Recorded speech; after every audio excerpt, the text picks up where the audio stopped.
¿Qué tal? Muy buenas tardes. Tengan todos ustedes, a nombre del doctor Pedro Salmerón, director general, les damos la bienvenida al Instituto Nacional de Estudios Históricos de las Revoluciones de México en una sesión más, la quinta del curso, del primer módulo del curso Movimientos Políticos y Sociales en México durante el siglo XX.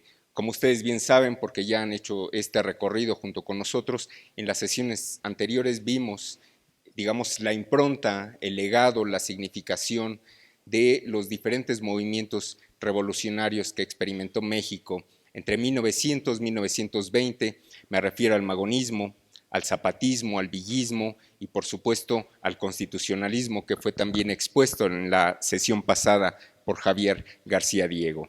Bien, haremos un viraje, miraremos el mismo periodo desde una perspectiva distinta para dar lugar precisamente a un grupo, a un agente de protagonistas que no son varones, son mujeres y que son y han sido y siguen siendo muy importantes en nuestra historia y en nuestra sociedad. Para eso invitamos como especialista a la doctora Marta Eva Rocha Islas, de la Dirección de Estudios Históricos de el INAH. Muchos de ustedes lo recordarán o la tendrán presente porque forma parte de nuestra nómina de autores, de autoras, entre otros, tiene una muy buena publicación sobre veteranas, mujeres veteranas de la Revolución Mexicana, una obra que por lo demás no tiene ningún pierde. La pueden adquirir en librería, si es que todavía hay ejemplares, y si no, pues desde luego lo tenemos presente en nuestra biblioteca, o bien en formato digital, en PDF la pueden descargar en forma gratuita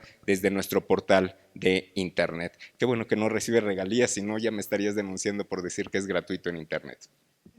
Bien, para que ustedes tengan idea de la especialista, de la investigadora que nos acompaña, daré lectura a su semblanza curricular.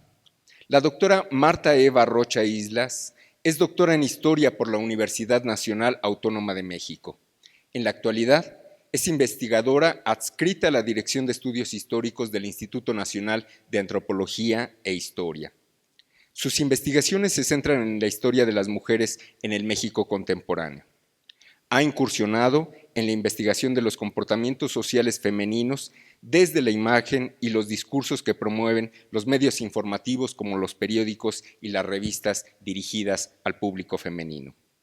Es autora de artículos y capítulos en libros colectivos, tanto nacionales como extranjeros, y también ha publicado en revistas especializadas.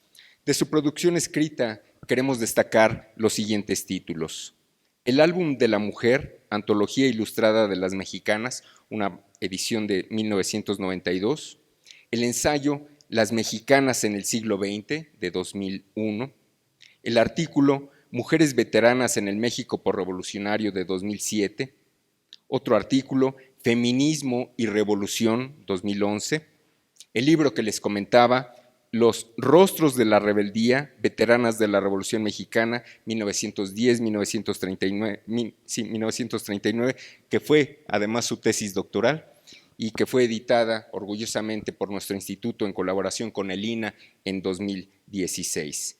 Bien, esta tarde Marta Eva Rocha Islas va a reflexionar sobre la participación de las mujeres en el periodo posrevolucionario y, a juzgar por sus investigaciones, también su impronta en el periodo posrevolucionario, por lo menos en esta lucha tenaz que tuvieron por hacer que se reconocieran sus méritos durante el periodo armado. La recibimos con un aplauso. Muchas gracias.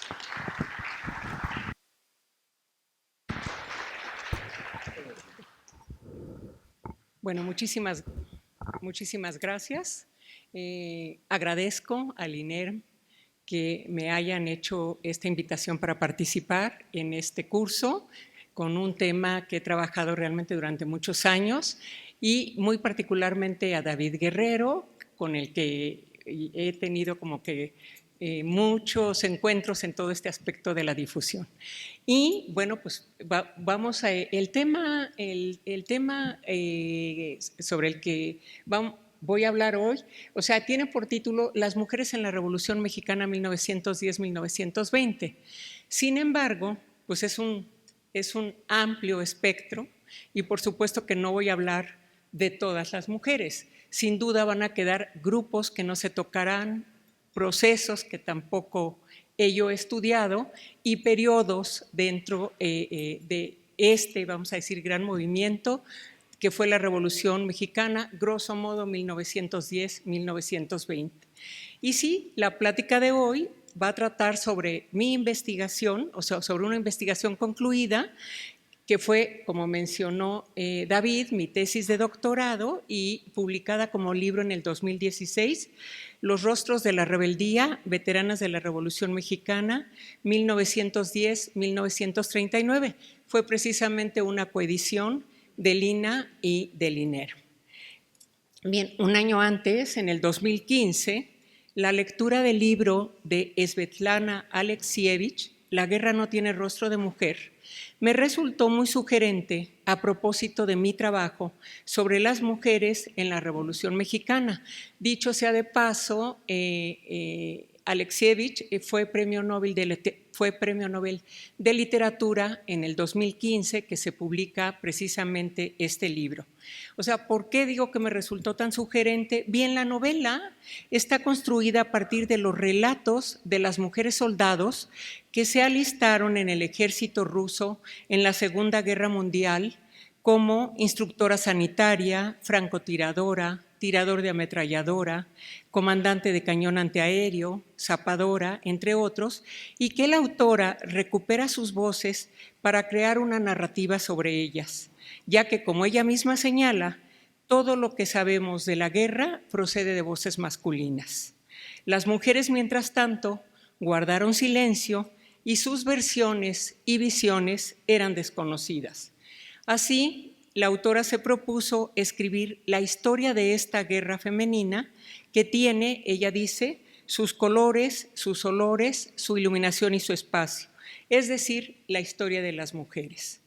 Una parte de mi investigación se refiere a las mujeres que participaron en la lucha armada entre 1910 y 1920, y lo que comparte con el libro de Svetlana es que también seguía siendo un tema poco abordado por la historiografía del periodo revolucionario.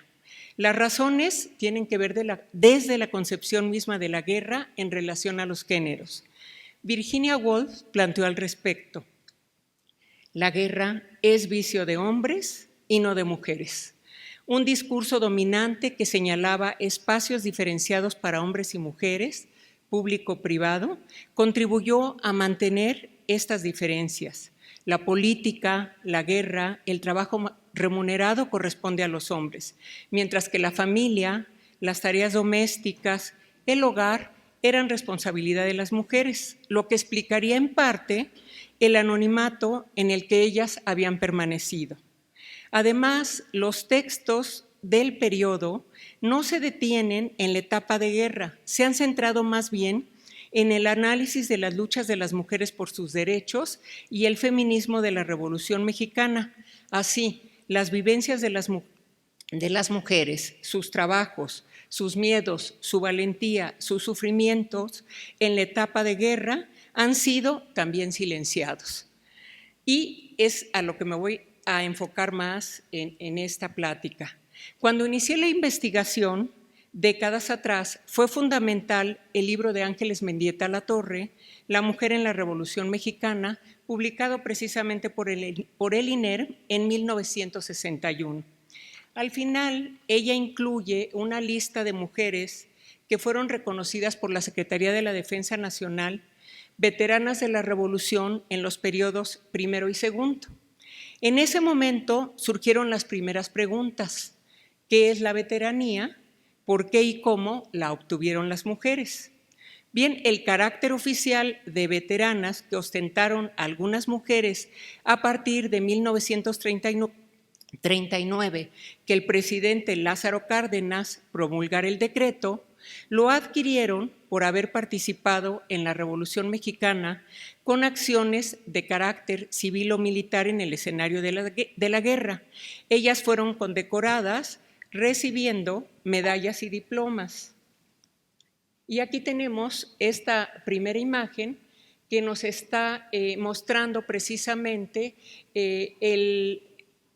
la primera condecoración de veteranos de la Revolución, que fue en 1939.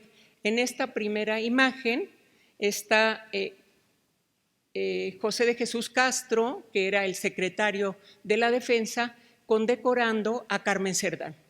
En esta otra imagen, que bueno, desde aquí la veo un poco borrosa, ¿no? Se trata de otra mujer que participó en la Revolución, que pertenece, y lo vamos a ver más adelante, pertenecía a la burguesía norteña, y pues la vemos mostrando también sus medallas y condecoraciones.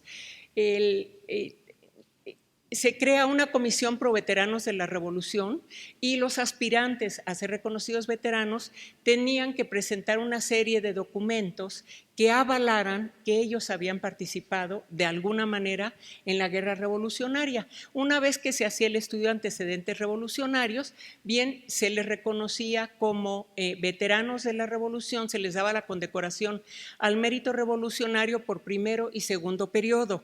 El primer periodo era el periodo maderista y comprendía de 1910 a 1911, en que triunfa el maderismo.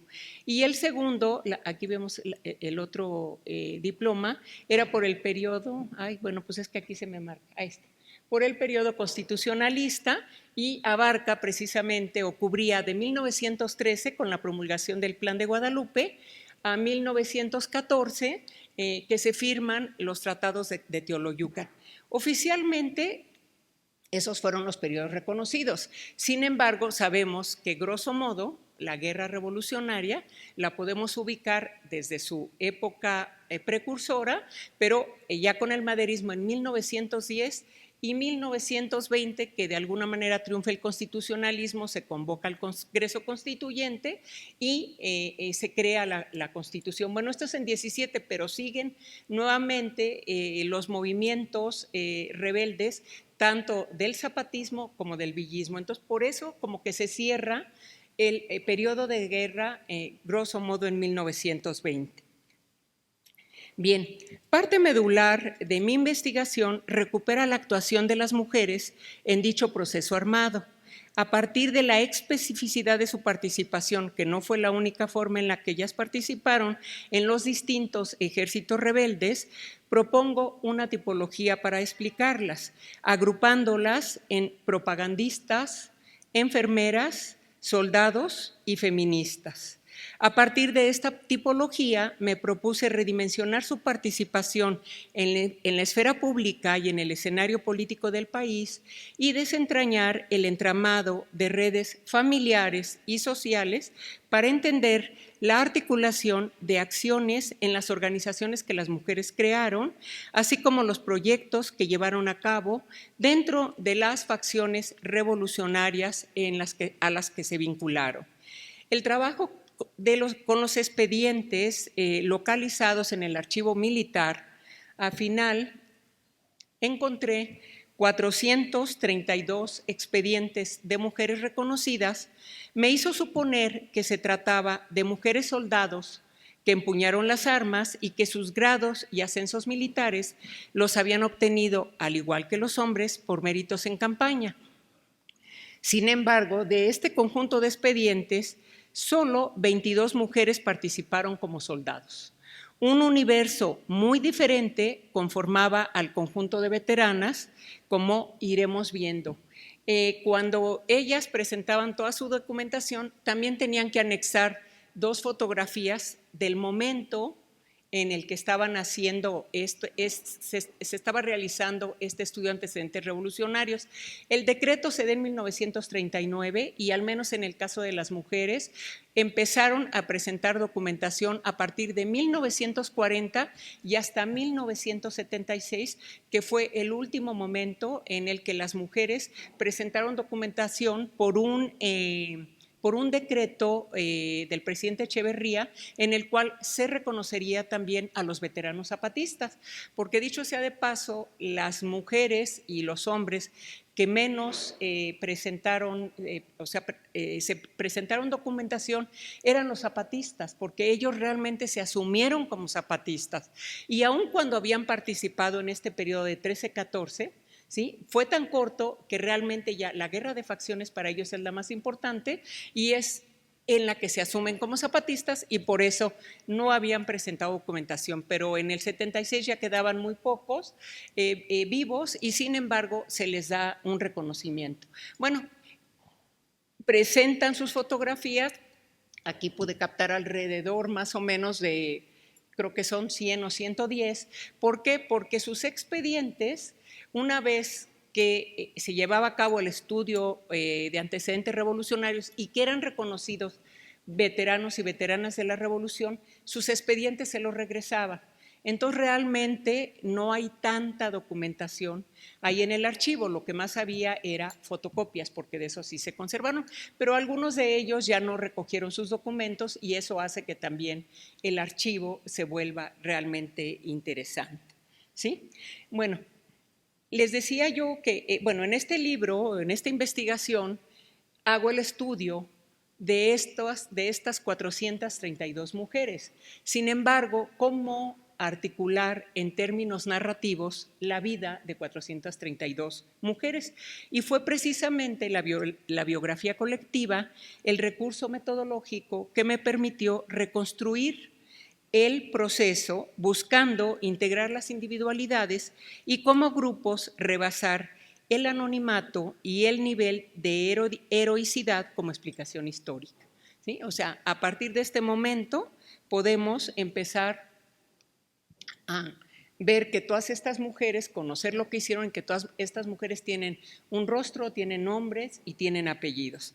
Bien, el primer grupo al que me voy a referir es el de las propagandistas, es el más numeroso, aproximadamente 264 expedientes. Se trata este grupo de mujeres con escolaridad pertenecientes a las clases medias urbanas, profesoras o estudiantes normalistas, empleadas públicas o en empresas privadas, periodistas o escritoras.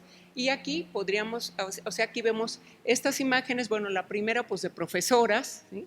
La segunda imagen, estas carreras que se crearon desde el porfiriato, como carreras cortas, pero que se necesitaba que más allá de las tareas domésticas, las mujeres empezaran a prepararse para participar en el mundo público. Y ahí, pues bueno, vemos a un grupo de mujeres tomando clases de mecanografía.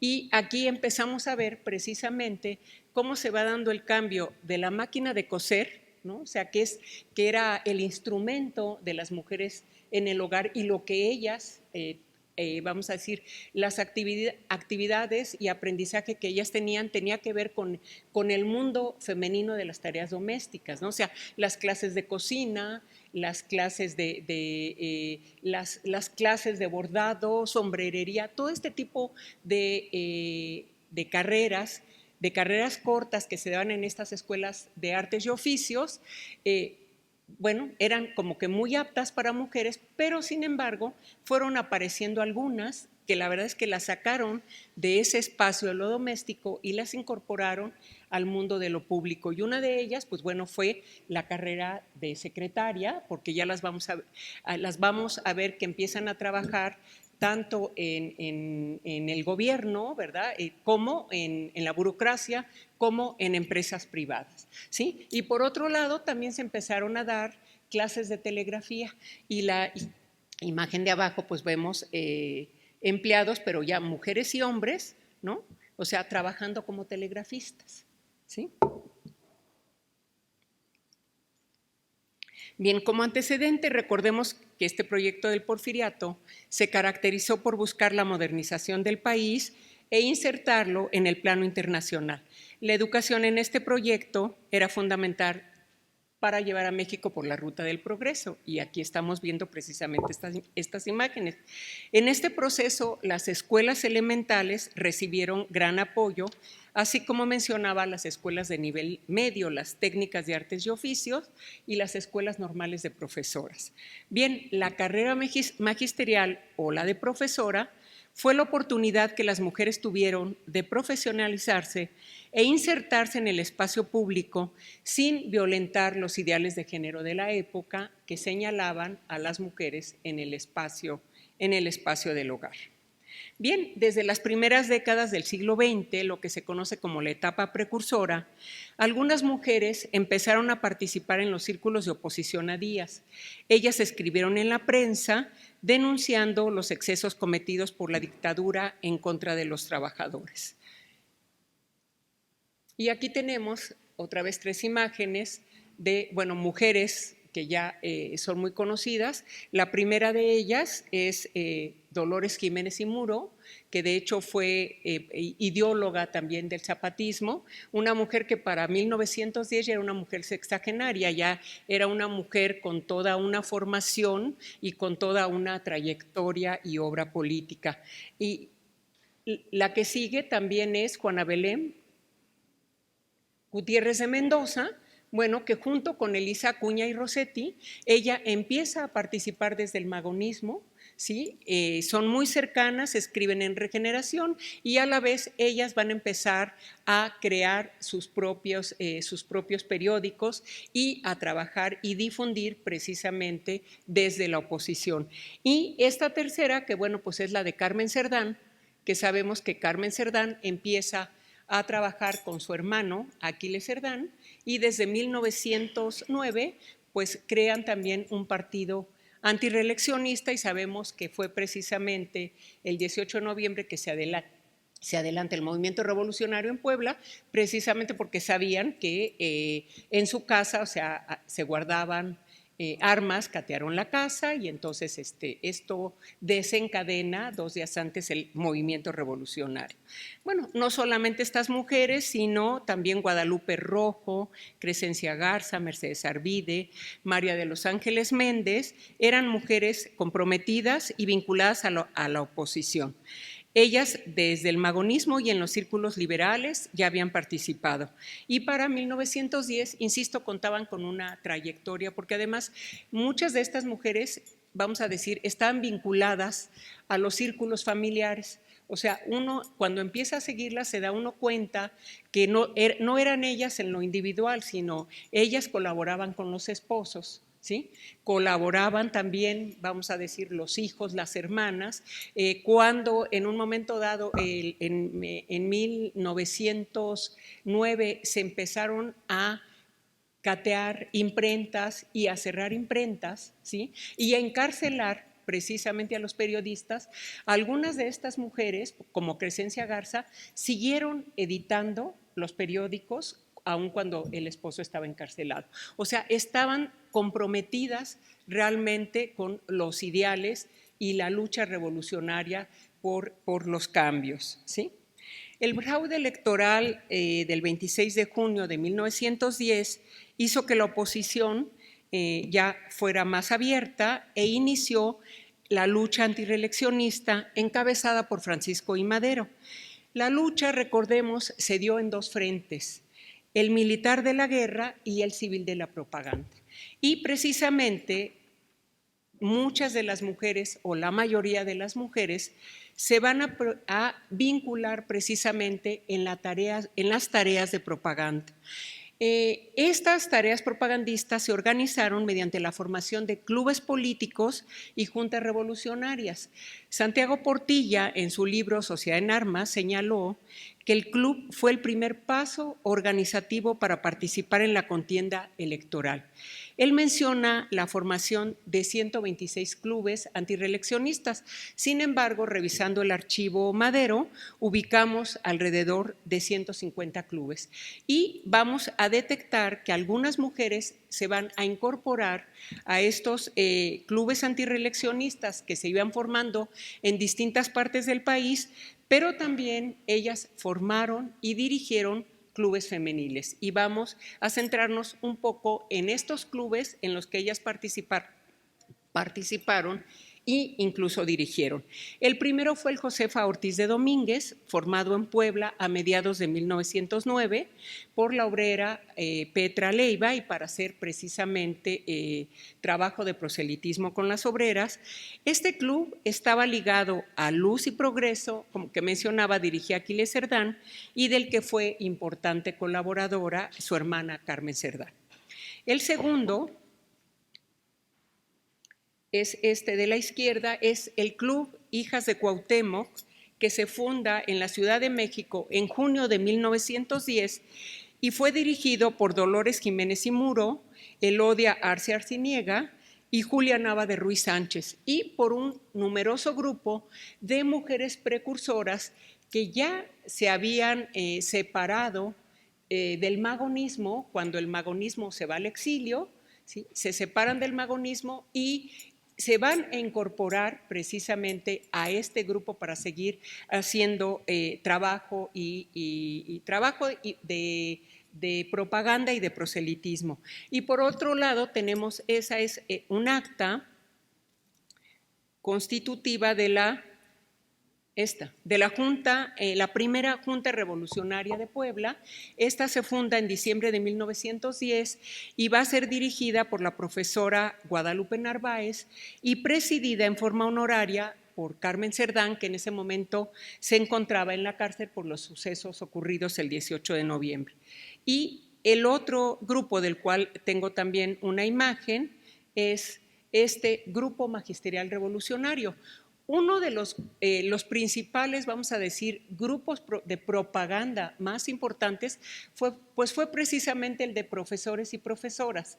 O sea, ellos se vincularon en tareas civiles de propaganda, entre otras cosas, pues porque finalmente ellos tenían el contacto con las comunidades, con los padres de familia, con las poblaciones, y la verdad es que poseían, vamos a decir que la palabra, y era fácilmente que ellos impartieran conferencias y que convencieran a la población de la importancia de unirse precisamente al maderismo. Y bueno, pues uno de los grupos muy activos fue la Normal de Profesoras, Maestras y la de Hombres. Esta fotografía es precisamente de la Normal de Profesoras, y aquí, por ejemplo, vamos a ubicar a un personaje que fue después muy importante, que es María Arias Bernal, y acá con lentes tenemos a doña Eulalia Guzmán, que pues las conocemos por doña Eulalia por la gran trayectoria en el magisterio y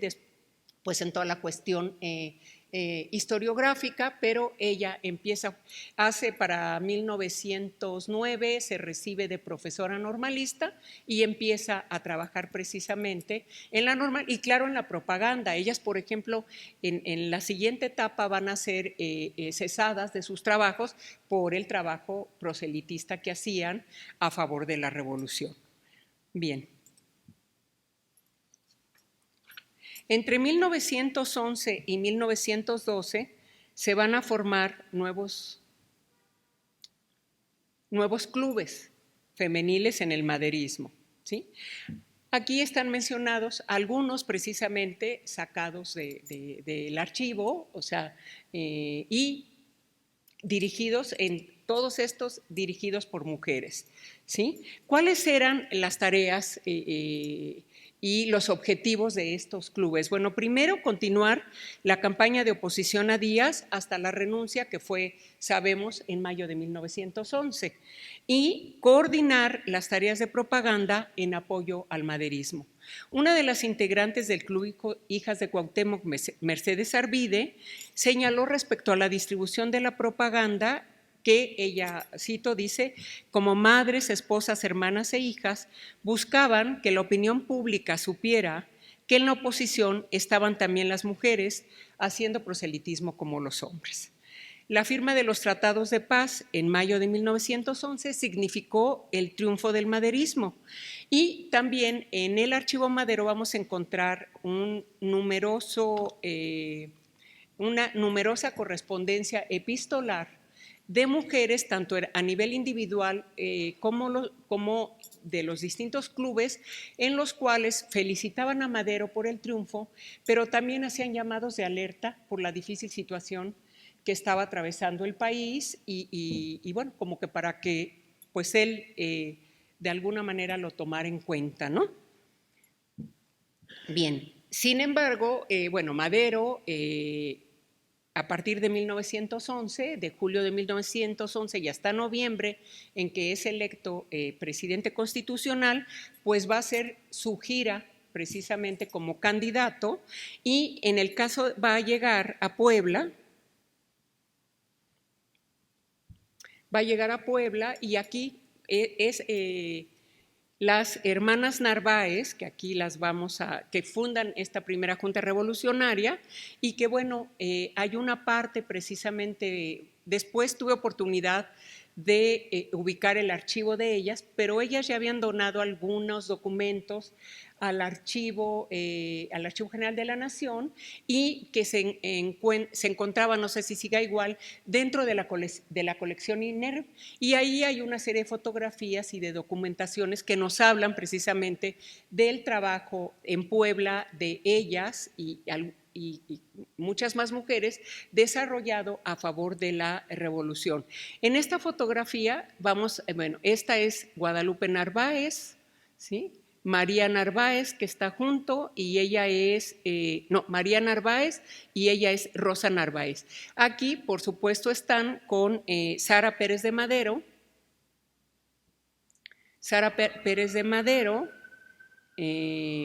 Carmen Cerdán y la viuda de Aquiles, ¿sí?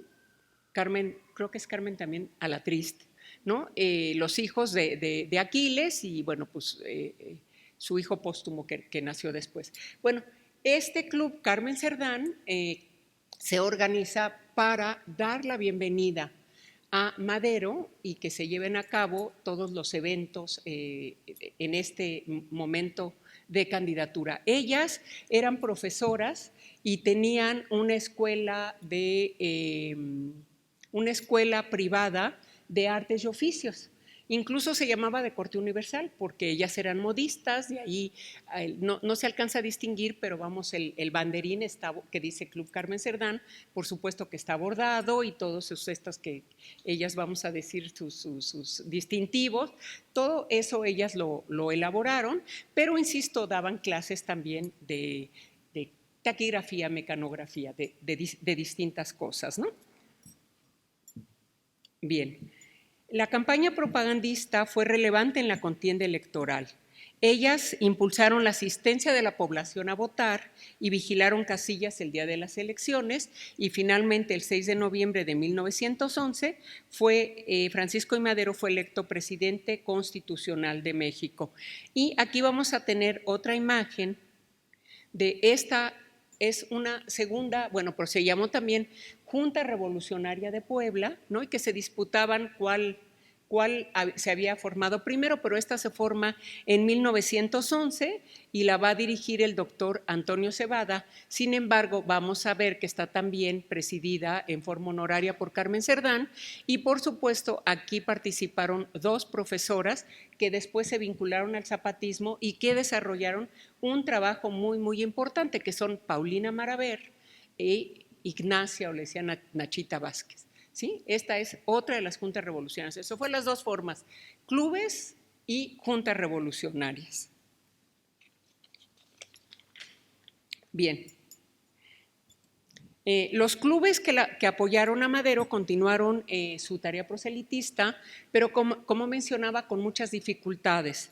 ¿Por qué? Pues por los movimientos que casi de inmediato se levantaron en su contra, y uno pues sabemos que es el zapatismo, ¿no? Que proclama el Plan de Ayala y que pues no es, o sea, siente que no se, vamos a decir, que las medidas de Madero son muy lentas. Sabemos que conservó a gran parte de su gabinete, ¿no? que eran porfiristas, y todo eso no dio confianza, y por supuesto que se levantan en armas en noviembre de 1911, y los orozquistas lo hacen, Pascual Orozco, en el norte en 1912.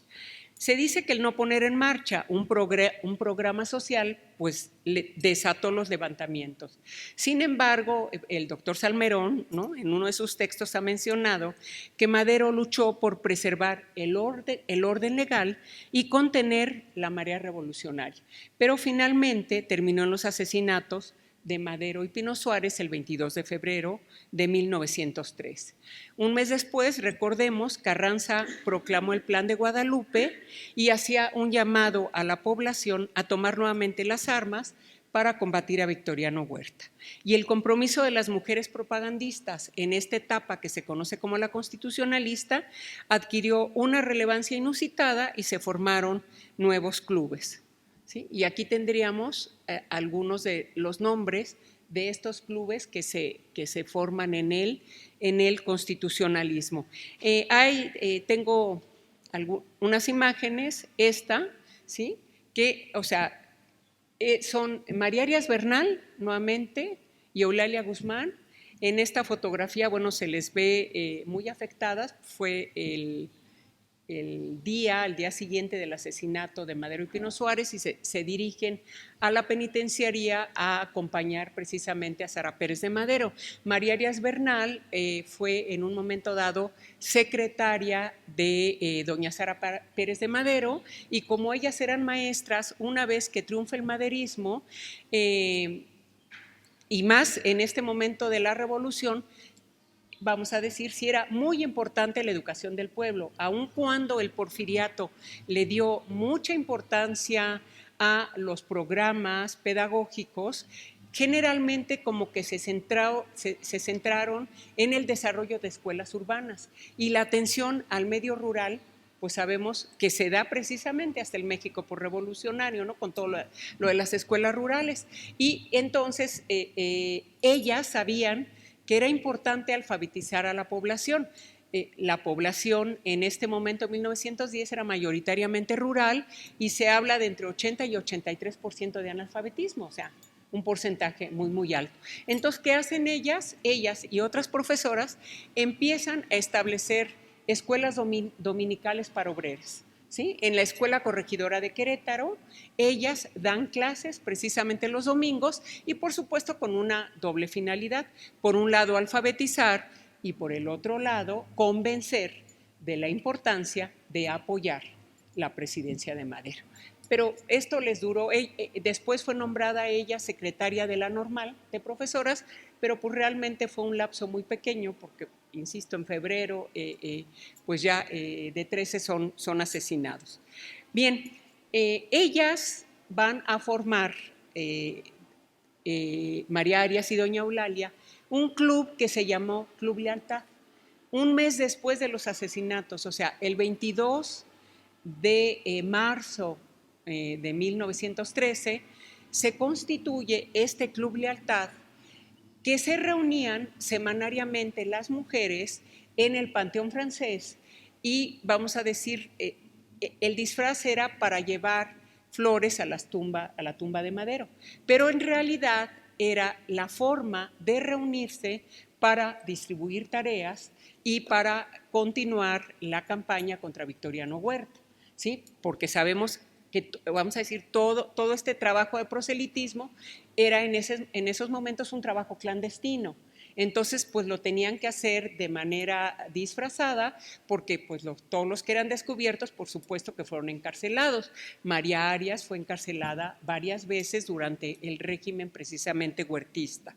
Por otro lado, tenemos a la primera Junta Revolucionaria de Puebla. Se va a transformar en Segunda Junta Revolucionaria de Puebla Tlaxcala. Aquí vamos a ver otra vez a Guadalupe Narváez y a Rosa Narváez, y aquí ya vamos a ver que están con Venustiano Carranza, ¿sí? O sea, extendieron su radio de acción y también incorporaron al estado de Tlaxcala. Y uno más, del cual hay una imagen, que es precisamente este Club Hijas de la Revolución. El Club Hijas de Cuauhtémoc, al parecer, también se desmembró, ¿sí? Y algunas de ellas se quedaron apoyando el proyecto de Venustiano Carranza, o sea, al constitucionalismo, y otro grupo se fue a apoyar al zapatismo. O sea, muchas de estas mujeres se vincularon con el zapatismo, ¿sí? Y este club, Hijas de la Revolución, vamos a decir que es constitucionalista. El club constituyó un lazo de unión entre los rebeldes en armas y la población civil a la que había que convencer, además de buscar la adhesión de voluntarios que engrosaran los ejércitos rebeldes. Las propagandistas no solo distribuían materiales impresos en sus recorridos, ahora sí que una manera de entrar en contacto pues era casi de mano a mano, ¿verdad? O sea, haciendo la distribución de planes, programas circulares, hojas volantes, excitativas, proclamas, ¿no? Sino que como voceras ellas también impartían conferencias. Dicha tarea informativa era importante para convencer, como mencionaba, a una población mayoritariamente rural y analfabeta. Algunas de estas mujeres propagandistas tomaron la pluma como arma de lucha y opinaron en diversos escritos generados por ellas, lo que no las libró de persecuciones, cateos y encarcelamientos. Y aquí tenemos, por ejemplo, aquí son dos proclamas que ellas escriben y que precisamente, o sea, ellas las escriben, ellas las mecanografían, ellas sacan las copias y las integrantes del club, vamos a decir, en tareas nocturnas, distribuían esta propaganda a la población. Tenemos acceso a esta documentación porque precisamente ellas las incorporaron a sus expedientes para mostrar y demostrar que ellas habían participado en la lucha revolucionaria. Entonces, esta documentación, pues gracias a eso es que la podemos conocer. Y la siguiente, bueno, pues es una carta que manda Dolores Jiménez y Muro a Mercedes Arvide del tiempo que ella estuvo encarcelada por el gobierno de Victoriano Huerta. ¿Sí? Sabemos de todo, bueno, y ellos sabían también de todo el trabajo ideológico que había hecho Dolores Jiménez y Muro a favor precisamente del zapatismo. ¿Sí? Entonces, por eso, vamos a decir, con estas mujeres que de alguna forma eran mucho más, digamos, ejercían liderazgo, con ellas las detenciones y el carcelamiento fue más violento, ¿no? En el caso, por ejemplo, de María Arias Bernal, pues se dice que los constantes encarcelamientos, y el último creo que estuvo como 3 meses encarcelada, y se describe que la tenían en un espacio muy pequeño y que nada más pues le daban pan y agua. Bueno, al final de cuentas ella adquiere una enfermedad pulmonar, ¿sí? Y eso la va a llevar a su muerte. Ella muere en 1923, o sea, es una de las, vamos a decir, de las revolucionarias que muere muy joven. Incluso ella es conocida veterana de la revolución y su expediente dice por méritos del dominio público, simplemente porque, pues bueno, ella ya no tuvo que hacerlo, ¿no?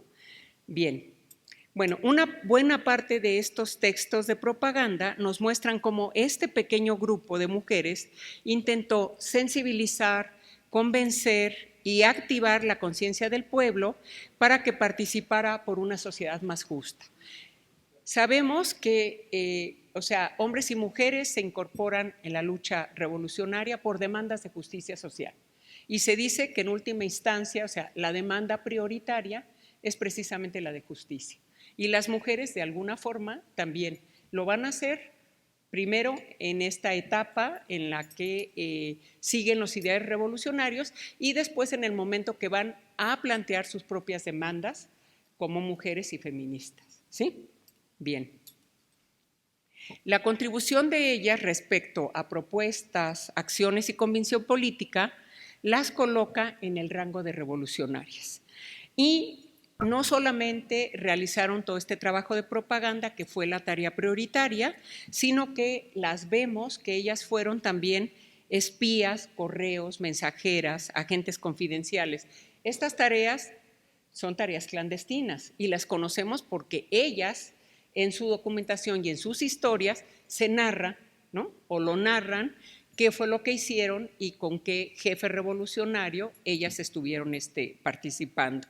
Bien, se comprometieron también en el acopio de armas y parque que llevaban a los campamentos de guerra. realizaron recorridos para reclutar hombres que engrosaran las filas de los ejércitos revolucionarios.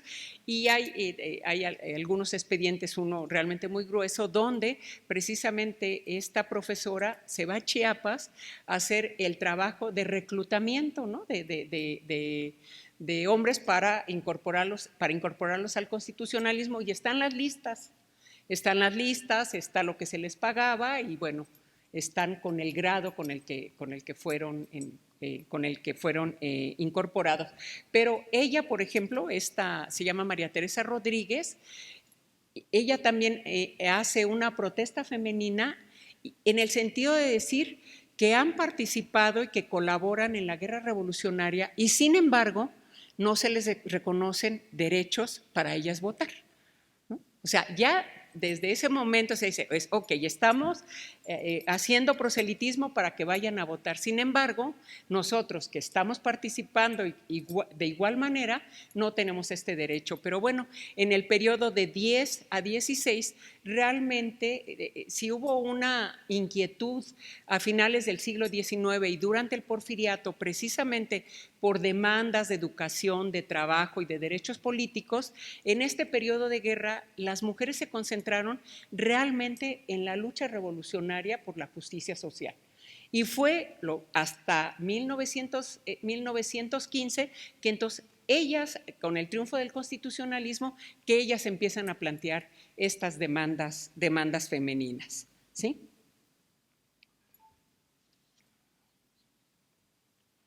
Bien, en este sentido, bueno, ya para terminar con las propagandistas, las redes de parentesco y sociales fueron fundamentales para llevar a buen término sus comisiones y nos muestra que la participación en la revolución fue familiar. Y sin embargo, cuando se habla de los procesos revolucionarios, pues generalmente se habla de hombres, ¿no? O sea, la idea es que en un futuro, vamos a decir, se pueda integrar para trabajar el proceso, tanto hombres como mujeres. Sin embargo, en este caso, nosotros tenemos que separarlas a las mujeres como para que se conozca la participación que ellas tuvieron, ¿sí?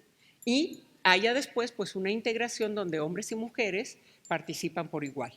Y una de las cosas que yo detecté fue precisamente al revisar todos estos expedientes, es eso, que una guerra no afecta individualmente, sino que afecta a las familias y los grupos, ¿no? Y de esa manera participan. Es más, detecté que no, vamos a decir, no se incorporan al villismo, al zapatismo o al constitucionalismo, después llamado carrancismo. No es tanto por cuestiones ideológicas, sino más bien es por la región en la que ellas viven. O sea, toda la región centro, ¿no? de Morelos, Tlaxcala, Guerrero, pues es zona zapatista, ¿sí?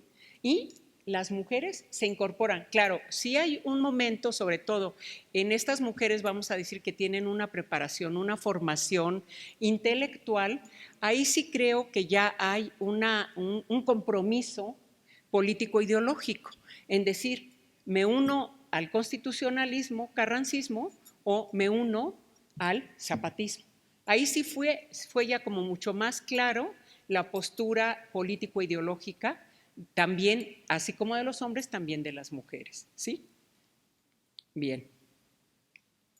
Dichas tareas clandestinas no dejan huella y, bueno, las conocemos a través de los relatos contenidos bien en estos archivos que pude consultar e incluso en archivos personales y familiares que finalmente pude también consultar y que entonces cambia totalmente la percepción que tenía yo del proceso y de los personajes. Vamos a ver a un siguiente grupo que es el de las enfermeras, ¿sí? Sobre el tema de la sanidad en los ejércitos y la vinculación entre enfermeras y médicos, aún hay pocos estudios, debido, entre otras razones, a la escasez de fuentes. Las mujeres que se incorporaron a las brigadas sanitarias del ejército como enfermeras militares, encontré muy pocos casos. Ellas sí percibían haberes y ostentaron grados militares. El más alto fue el de teniente y para los médicos el de mayor y coronel. Aun cuando el servicio de sanidad formaba parte de la organización militar, cada brigada de combate era acompañada de una brigada sanitaria. En la realidad de la guerra, dicho servicio fue insuficiente en los ejércitos y fueron las organizaciones filantrópicas o organizaciones de socorro las que ofrecieron el apoyo en el auxilio de los heridos de guerra. Y dentro de este gran núcleo, 109 mujeres participaron como enfermeras voluntarias, o sea, vinculándose a estas organizaciones de socorro. Una de las primeras organizaciones que se formó para atender a los heridos maderistas de los encuentros con el Ejército Federal en Chihuahua fue la Cruz Blanca Neutral, creada el 5 de mayo de 1911 y presidida por la enfermera Elena Arizmendi. ¿Sí? Hay un libro de Gabriela Cano, porque Elena Arizmendi tuvo una vida y una participación dentro de lo que viene a ser la historia de las mujeres y el feminismo muy interesante. Y ella hace todo el seguimiento de la biografía de este personaje y bueno, le pone por título, se llamaba Elena Arizmendi, la verdad es que es muy, muy interesante porque ella también pertenecía de alguna manera a la burguesía. Aquí la vemos incluso con Sara Pérez de Madero. En el momento del triunfo del maderismo, la Cruz Blanca Neutral se le dio estatuto legal Madero y se llamó Cruz Blanca Mexicana. Sin embargo, con este nombre, pues duró el tiempo que duró Madero en el poder, ¿no? Y sí, siguió funcionando como Cruz Blanca Neutral. Bien, esta Cruz Blanca Neutral se trasladan al norte y fue formada precisamente por enfermeras y médicos del Hospital General que marchan rumbo al norte porque la Cruz Roja Mexicana, que se había creado en el Porfiriato, no quiso dar atención a los heridos bajo el argumento de que tenían poca simpatía entre la sociedad. Más bien, vamos a decir, se mostró como una institución que apoyaba al gobierno en turno, porque primero fue al porfiriato, y después va a apoyar al constitucionalismo. Y la organización que se mantuvo neutral, o sea, atendiendo heridos de guerra, fueran del bando que fueran, fue precisamente esta Cruz Blanca Neutral. Ahí vemos atendiendo a un herido y finalmente por su participación como enfermeras voluntarias les entregaron un diploma que ellas, pues algunas de ellas lo incorporaron a su documentación, pues para mostrar que efectivamente ellas habían también participado. Bien, en la etapa constitucionalista, la Cruz Blanca logró establecer más de 30 brigadas en distintos estados del país y su lema fue por la humanidad y vamos a ver también a la Cruz Blanca muy vinculada con el zapatismo, ¿sí? más que la Cruz Roja. Bueno, y aquí viene una nueva organización, aquí, que se llamó, cuando se forma, Cruz Blanca Constitucionalista, y después Carranza le va a dar la denominación de nacional. Aquí les quiero mostrar a Leonor Villegas de Mañón. Cuando les presenté las imágenes de Carmen Cerdán condecorada y la otra mujer que es Leonor Villegas de Mañón, que está con todas sus condecoraciones, bueno, ella, vamos a decir, se incorpora como enfermera voluntaria. Rápidamente voy a hablar de ella y aquí estamos viendo tres fotografías, ¿sí? O sea, aquí a Leonor Villegas y ella es Araceli, que no recuerdo ahorita su apellido, le decían Aracelito, su secretaria. Aquí la vamos a ver a ella con Venustiano Carranza y bueno, un grupo también de enfermeras, y acá vamos a ver a otro grupo de enfermeras, ¿sí? De la Cruz Blanca Constitucionalista o Cruz Blanca Nacional. Bien, Leonor Villegas de Mañón nació en Nuevo Laredo, Tamaulipas, y pertenecía a la burguesía porfiriana. El padre era un porfirista. Ellas vivían entre Laredo, México y Laredo, Texas. Queda huérfana muy joven, el padre la manda a estudiar a Estados Unidos con las monjas ursulinas y ella hace la carrera de profesora normalista. Regresa a Nuevo Laredo, se casa y por la actividad del esposo se va a vivir a México. Y en la casa que ocupan en México tenían como vecino a Juan Sánchez Azcona. Y el vínculo con Juan Sánchez Azcona hace que ella conozca a Madero y asistía a las reuniones que tenían en el Café Colón.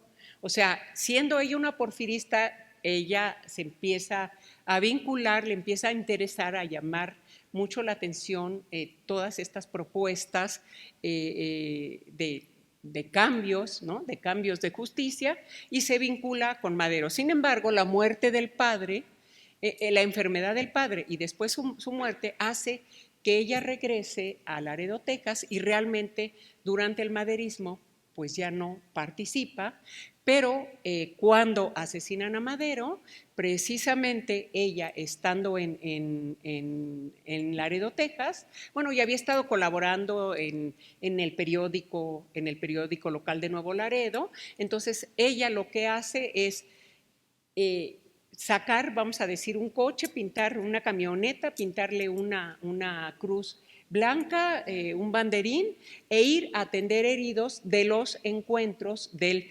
Ejército Federal con las fuerzas de Jesús Carranza, que finalmente fueron derrotados. Pero bueno, atendieron a los heridos, su casa la transformó en hospital de sangre y bueno, colaboró con recursos, colaboró realmente de manera muy importante con el constitucionalismo. Además, en algún momento ella había conocido a Carranza, ¿no? Por su padre también, pues Carranza fue gobernador de Coahuila.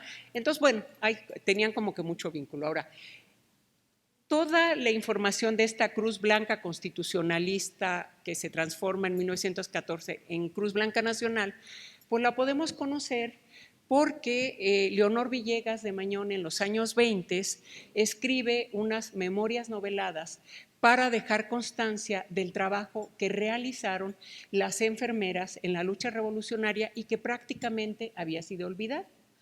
Total, las presenta en los años, porque ya viene a México, es reconocida veterana, en los años 40 o 50, no, desde los años 40 empezaron el INER precisamente empezó a solicitar relatos autobiográficos de todos los revolucionarios que habían participado, ¿no? Para conocer, vamos a decir, como que las versiones de distintos protagonistas. Bueno, pues ella presenta sus memorias y no se las aceptan bajo el argumento de que no era un texto autobiográfico. Hay una investigadora de la Universidad de Houston que va a dar con estas, bueno, entonces no se las publican. Después escribe una versión en inglés y tampoco consigue que se las publican. Entonces se quedaron sus ambas memorias con todo su archivo, porque además ella contrató o le pagó a Eustacio Montoya para un recorrido, o sea, Pablo González le pidió que organizara una brigada itinerante que iría por Estados Unidos, bajaría por Chihuahua y para atender a los heridos de los encuentros más importantes que fueron de Torreón y Zacatecas. ¿Sí? Y entonces, en ese trayecto de ese grupo iba también Eustacio Montoya, así es que pues hay registro fotográfico muy interesante de toda esta organización. Bueno, el archivo se queda y una investigadora de la Universidad de Houston, Clara Lomas, en la Universidad de Houston sale también un proyecto para recuperar testimonios de México norteamericanos. Y entonces hay la posibilidad de recuperar el archivo de la señora Mañón, que lo tenía la nieta, Leonor Smith. Entonces, bueno, pues está todo el archivo y realmente a mí me fue de muchísima utilidad. Y la Universidad de Houston publica las memorias noveladas, porque además ella lo llama La Rebelde, y ella, aún siendo autobiográfico, ella vamos a decir, está en el personaje de La Rebelde. ¿Sí? The Rebel se publica esta versión en inglés y después, bueno, como la conocí, había la versión en español y a través de Lina y la Universidad de Houston publicamos la versión en español que se llama La Rebelde. Y digo, hay como que una información muy rica, muy valiosa de cómo llevaron a cabo precisamente estas enfermeras todo este trabajo. ¿Sí? Bueno, por otro lado, vamos a tener a la Cruz Azul Mexicana. La Cruz Azul Mexicana se dice que se crea en apoyo a la Brigada Sanitaria de la División del Norte, formada en Chihuahua, para atender a los heridos de los combates de Torreón y Zacatecas, según el testimonio de Carmen Vaca de Cuéllar, que es ella que está aquí estaba dirigiendo ya el Hospital Belisario Domínguez. Aquí tenemos la Cruz Azul. Claro que esta es una fotografía ya posterior, es del México ya posrevolucionario, y aquí tenemos al doctor y coronel Andrés Villarreal, que es el que presidía la Brigada Sanitaria de la División del Norte. Hay un texto también de Brondowitz que hace todo el recorrido desde que salió la brigada de Chihuahua hasta que llegaron a Zacatecas, cómo se fue dando la atención de los heridos en los trenes, vagones, ¿no? del ferrocarril. Las enfermeras, en este caso, portaban un uniforme blanco y cofia con una cruz azul al frente, que era la insignia que las distinguió de las otras organizaciones de socorro. Atendieron a los heridos villistas en los vagones hospital de los ferrocarriles. Bien, el trabajo que estas mujeres desempeñaron como enfermeras, por supuesto que no violentaba las actividades inherentes al papel tradicional. O sea, como parte del papel tradicional femenino, pues es el cuidado de los enfermos. En este caso era la atención de los heridos de guerra. Así que no hubo problema de que ellas se incorporaran a las brigadas sanitarias. Y también algunas de ellas se alistaron en la Cruz Roja Mexicana, porque la Cruz Roja Mexicana, les digo, siguió vigente y por supuesto ya después en el apoyo al constitucionalismo. Sí. Y vamos a pasar al siguiente grupo, que es al de los soldados y del cual les mencionaba yo al principio que de todo este universo pues solamente detecté, aquí no quiere decir que hayan sido las únicas mujeres que participaron, ¿no? Son las que solicitaron reconocimiento de veteranía y que por eso están sus papeles. Bueno, lo primero es establecer las diferencias con las soldaderas, ¿sí? O sea, la diferencia entre soldaderas y soldados. La guerra llevó a las mujeres del campo y de los sectores urbanos más pobres a los escenarios bélicos como soldaderas. Trasladaron la domesticidad de sus hogares a los campamentos de guerra, cumpliendo el servicio de intendencia. ¿Qué es el servicio de intendencia? El servicio de intendencia lo debe tener también la organización del ejército y es el encargado de alimentar, o sea, de preparar alimentos, de lavar la ropa, de mantener, vamos a decir, la domesticidad para los soldados de tropa. Sin embargo, pues sabemos que los ejércitos revolucionarios, bueno, empiezan incluso de manera improvisada y sin recursos. Alguien que sí tenía que hubo un momento que tuvo recursos muy fuertes, pues sabemos que fue la División del Norte, ¿no? Y por eso realmente no encontramos a mujeres villistas y menos soldados, solo enfermeras dentro del ejército villista. O sea, la División del Norte tuvo una organización y recursos para actuar sin necesidad precisamente de estos apoyos. ¿Sí? Bueno, Estas y las siguientes son algunas de las imágenes que están guardadas o conservadas en el archivo Casasola y que descubre y que muestra de una manera espléndida la forma en que estas mujeres del campo, estas mujeres rurales, trasladaron esta domesticidad de sus hogares a los campamentos de guerra, ¿sí? Realizando no solo, además, no solo la tarea doméstica, sino ellas también, qué sé yo, dice, cargaban el fusil del marido, ahora sí que jalaban o sacaban a los heridos en medio de los combates y de la feria de las balas, se trasladaban a los pueblos y saqueaban precisamente para conseguir alimentos y medicinas para atender a sus hombres. O sea, realmente fueron de las que vamos a decir, padecieron la peor parte, ¿no?, dentro de los ejércitos, y sin embargo la institución castrense no les reconoce méritos, ¿sí? Ellas simplemente tuvieron derecho a pensiones si eran esposas de soldados que murieron, entonces sí, como viudas, entonces sí tuvieron pensiones, pero no las reconocieron como veteranas de la revolución. Bien, las soldaderas fueron conocidas con distintos sobrenombres según la zona del país y los ejércitos a los que se vincularon. Así las llamaban Juanas, Marías, Indias, Guachas, Galletas y otros más. El nombre de galleta sí está como mucho más identificado y tiene más una connotación sexual.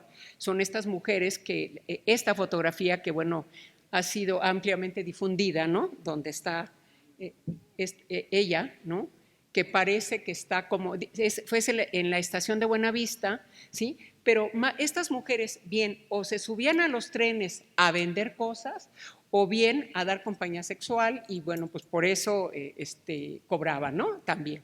Y se les conoció con el nombre de galletas, o sea, mi galleta significaba, bueno, la pareja sexual del soldado, ¿sí? La pluma de Elena Poniatowska, en un libro que ella escribe que se llama Las soldaderas, bueno, así, de esta manera no las describe, yo simplemente ya destaco el final, que dice: las soldaderas son la imagen misma de la debilidad y la resistencia. Ella, le interesó mucho todo este estudio de las soldaderas, ¿sí? Porque ella escribe una novela en finales de los 60, inicio de los 70, que se llama Hasta no verte, Jesús mío. Y está hecha a través de un largo testimonio que le hace a una soldadera, Josefina Borges, y que en la novela se llama Jesús Apalancares. Una mujer que cuando ella la entrevista, pues finalmente es una mujer muy enojada, muy desilusionada, porque a final de cuentas dice, todas las que estuvimos y participamos y estuvimos en el frente de guerra, a final de cuentas el gobierno no nos ayudó en nada, ¿sí? O sea, son, generales o que son los que se enriquecieron y sin embargo nosotros seguimos en esta misma condición de miseria, ¿no? Entonces, es un testimonio muy bien escrito, muy interesante y que en cierta forma pues hace un homenaje a las soldaderas. En su libro que escribe después de Las soldaderas, que escribe una serie de relatos, ¿no?, muy bien escritos, y después viene todo un conjunto de imágenes o de fotografías que son del archivo Casasola, pero que ella sí no hace la diferencia entre soldadera y soldado. O sea, para ella son soldaderas todas, ¿no? Es aquí. Aquí tendríamos, ella, por ejemplo, estas imágenes las pone y dice son soldaderas, ¿no? Bueno, esta es una imagen también muy bonita de mujeres que diríamos soldados porque están empuñando las armas, ¿no? Y aquí tenemos una de un entrenamiento militar en Ario de Rosales, en Michoacán, en 1914. ¿Por qué? Porque Carranza también sacó un decreto que las mujeres podían y debían recibir instrucción militar. Bien, bueno, frente a ese modelo anónimo de la soldadera surgió la singularidad de las que empuñaron las armas y se entregaron a la tarea masculina de la guerra, las soldados cuyas hazañas lindan entre el mito y la historia. Y en esto hay películas, por ejemplo, ¿no? O sea, que nos las muestran a estas mujeres así como que, y la generala, ¿no? Se habla de la generala, que son mujeres muy bravas y, ¿no? O sea, como muy aguerridas, ¿sí? Del conjunto de expedientes localizados, como había mencionado, solo 22 mujeres con nombre y apellido tomaron las armas y ostentaron grados militares por méritos en campañas. Detecté 4 maderistas, 7 zapatistas, 11 carrancistas. En este caso, ellas pertenecieron a los grupos populares de extracción rural. La improvisación de los ejércitos rebeldes y los avances técnicos, armas más ligeras y fáciles de cargar, hizo posible su participación en la guerra. El adiestramiento militar lo recibieron en la línea de fuego y a golpe de bala. Prueba de ello fueron las heridas y en no pocos casos la muerte en combate. Algunos ejemplos de mujeres soldados son este, que también ha sido muy publicitada, que es Valentina Ramírez, y que precisamente no es la inspiradora del corrido de la Valentina, ¿no? Pero sí una fotografía publicada en la Semana Ilustrada de 1911 se dice si la inmortalizó. ¿Por qué digo que sí la inmortalizó? Porque Valentina está entre los 4 expedientes así muy especiales de veteranas, de veteranas reconocidas, ¿sí? Y están el de María Arias Bernal, el de Valentina Ramírez, el de Adela Velarde, que es la Adelita revolucionaria, la enfermera, que ya no me quise detener más en esa Adelita, ¿sí? Y Amelia o Amelio Robles, que es también una historia, ¿no? de una coronela muy, muy interesante. Bueno, pues esta Valentina Ramírez dice, la foto fue tomada antes del ataque, dice, pertenece a las fuerzas de Iturbe y antes del ataque de Culiacán. Bueno, nada más participó en ese ataque, o sea, ella se quedó con su grado de soldado, ¿sí? Al parecer fue herida y se retiró y ya no participó en ningún otro encuentro bélico. Y por otro lado tenemos a la coronela Clara de la Rocha, que también participó, está con su padre, ¿no? Que siempre participó al lado del padre, pero se dice que en un ataque también, también participó en el ataque a la plaza esta de Culiacán, ¿no? Y que el padre fue herido. Entonces, pues el padre lo retiran y ella, vamos a decir, siguió participando, participa hasta 1914 y ella recibió el grado de coronel.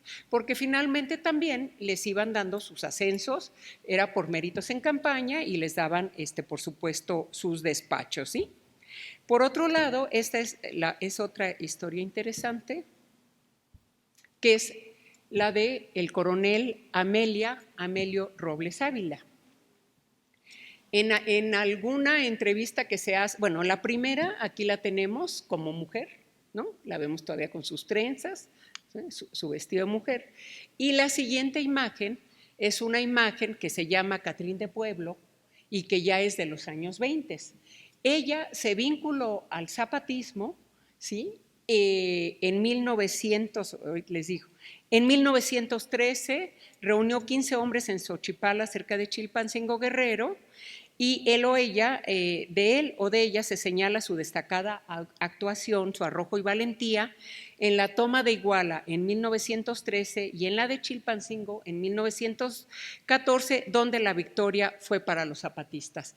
Y ella, vamos a decir, que entró con el zapatismo y participó siempre con el zapatismo. Es una de las que fue reconocidas hasta los años 76, cuando les mencionaba por vamos a decir, este reconocimiento y premio económico que dio a los zapatistas el gobierno de Luis Echeverría, ¿sí? Y hay un corrido que le hacen precisamente en honor a ella, Amelia Robles.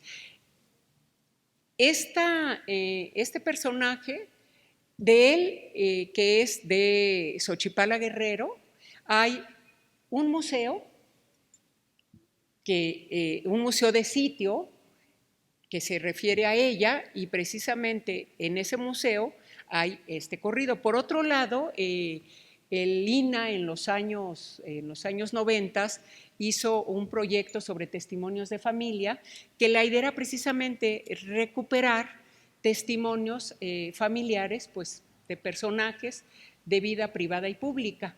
Y se entregó el expediente de la coronel Amelia Robles. Ella fue reconocida todo el tiempo como hombre, vamos a decir, era el coronel Amelio Robles.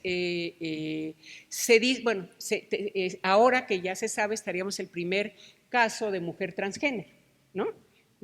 O sea, su primer diploma se lo dieron vestida con atuendo militar, pero después el ejército la desconoció y sí la reconocieron veterana y legionaria, pero como pasó con todas las soldados, simplemente por servicios civiles, ¿sí? Y en las primeras, digo, no la señalé, pero está vestida de hombre con traje, pero de civil. O sea, no le permitieron ostentar el traje militar, ¿sí?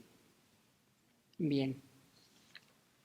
Algunas de estas mujeres tuvieron mando de tropa, como fue la coronela Amelia Robles, también Adoración Ocampo, Juana Castro, Rosa Bobadilla, viuda de Casas, que comandaba un grupo de caballería y que tomó el mando cuando mataron, aquí es un despacho de subteniente de caballería de María Encarnación Mares, ¿no?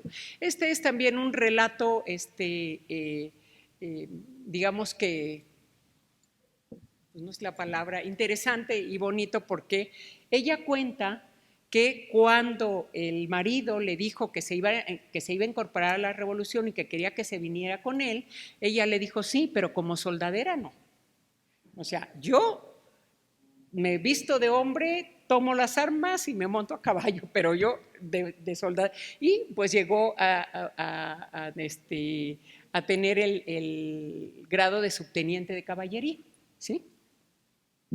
Y hay algunos otros, bueno, que hablan de precisamente que fueron pero quería la fotografía anterior. Bueno, en esta está Rosa Bobadilla de Casas, es una zapatista, ¿sí? Aquí la vemos a ella así como que vestida de mujer, ¿no? Aquí tenemos a Rosa Bobadilla, ¿sí? Y aquí tenemos a Rosa Padilla Camacho, ¿sí? Que está también zapatista y está con Emiliano y con Eufemio Zapata. ¿Sí? Y ella también, las dos ostentaron el grado de coronela. De Rosa Bobadilla se dice que cuando mataron a su esposo Pedro Casas, ella fue que tomó el mando y que la respetaban mucho porque se decía, a diferencia de los hombres, ¿no? Que pues tomaban y demás, ella siempre estaba como que muy ecuánime y de manera muy ordenada, o sea, manejó a su tropa, ¿sí? Bien.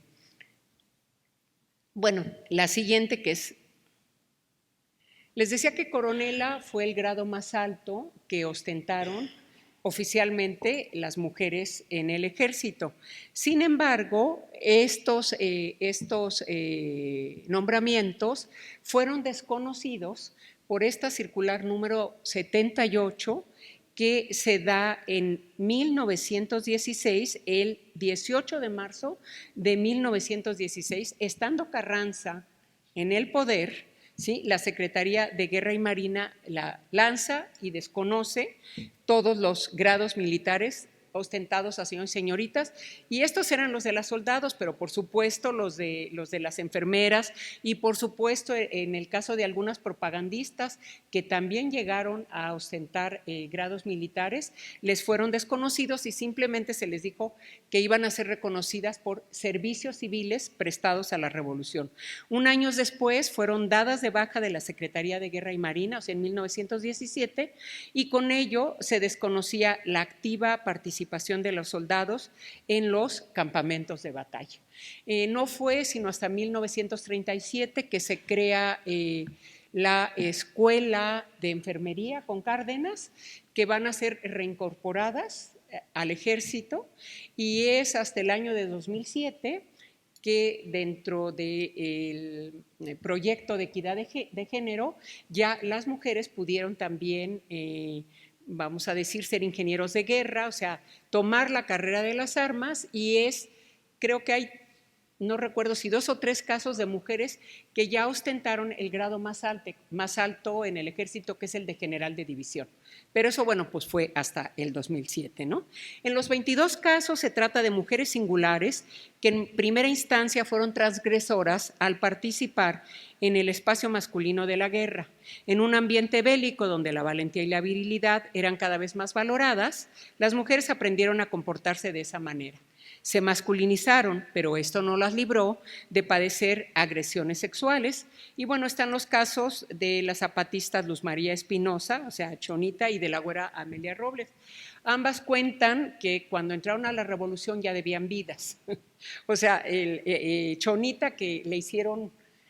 hay una entrevista que está en el Archivo de la Palabra y en la Dirección de Estudios Históricos, donde ella cuenta cómo fue recibiendo sus grados y sus ascensos militares desde soldado hasta coronela, ¿no?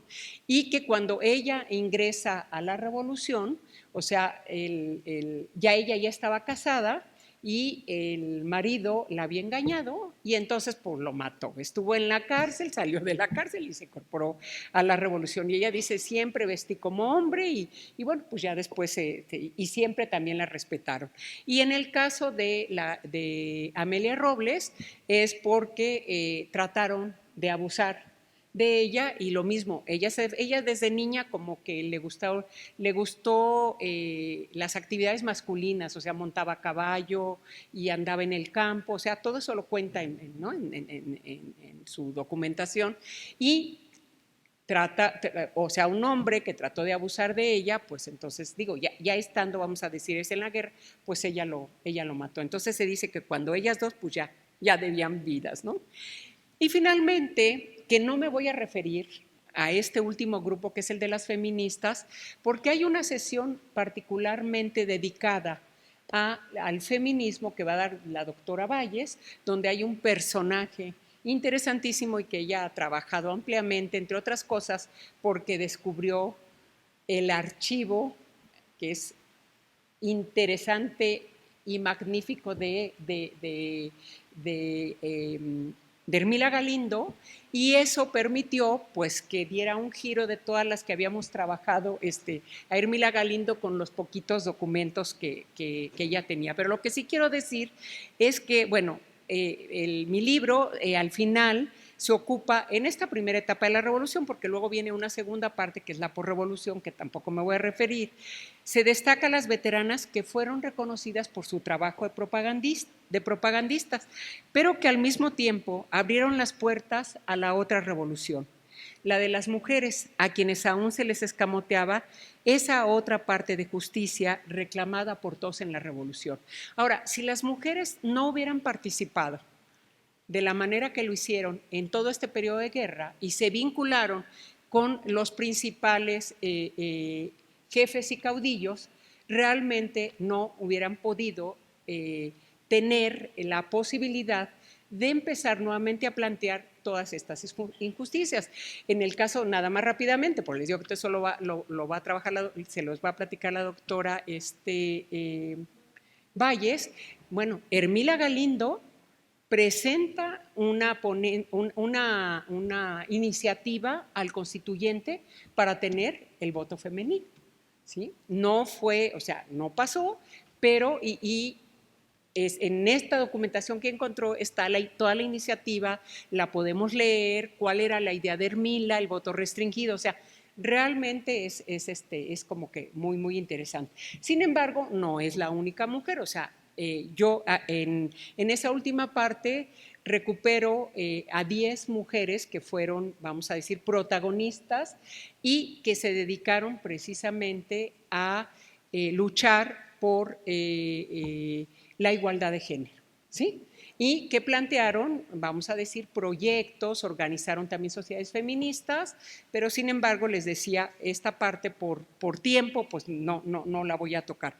Y para finalizar, simplemente les quiero decir que acercarnos a las distintas actividades que las mujeres realizaron en la guerra nos muestra que participar en el espacio público las convierte en subversivas, en la medida en que transgreden el ámbito que les corresponde en el orden social de la época, el privado del hogar doméstico. Las propagandistas, feministas y soldados mayormente desafiaron la construcción de género, las primeras incursionando en asuntos políticos, las soldados al participar en el espacio más masculino, el de la guerra. Ellas alteraron las relaciones de género, rompiendo conductas tradicionales y promoviendo cambios, al menos en este periodo. La equidad de género, en los términos en los que hoy lo entendemos, no era en ese momento el centro del debate. Más bien la beligerancia se encaminó al logro de medidas reivindicativas. Cada vez más mujeres accedieron al espacio público, más allá de la consideración clásica de lo público, el mundo del trabajo remunerado, sino como la opción que ellas tuvieron para manifestarse, expresar ideas políticas e intervenir en la construcción del país. Y esa segunda parte es precisamente la que está desarrollada en el libro, por eso traté de tomar un periodo largo que va de 1910 hasta 1939. Esto es para saber, una vez que termina la guerra, que las tropas son licenciadas, que las mujeres se regresan a sus trabajos, qué hacen y cómo participan entre 1920 y 1939. Pues muchísimas gracias, eso sería todo.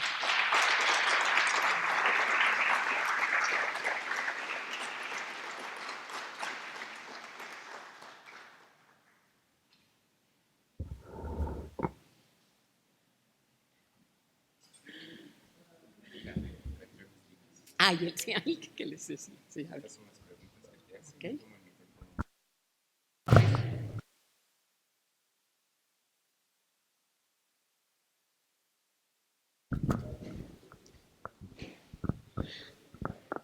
Muchos historiadores han señalado que las coyunturas, los periodos de guerra, las revoluciones, sirven precisamente para potenciar aquello que parece normal y en realidad se vuelve extraordinario.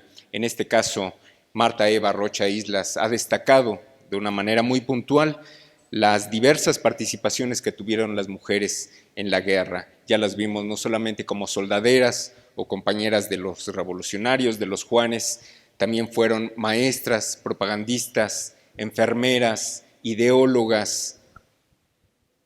Les anotaron también el nombre de una mujer, Hermila Galindo, que fue secretaria particular de Venustiano Carranza. Y bueno, las tenemos ahí, están muy presentes y eso permite, desde luego, aterrizar la participación y la presencia de las mujeres en nuestra sociedad, tanto en la historia como en el presente.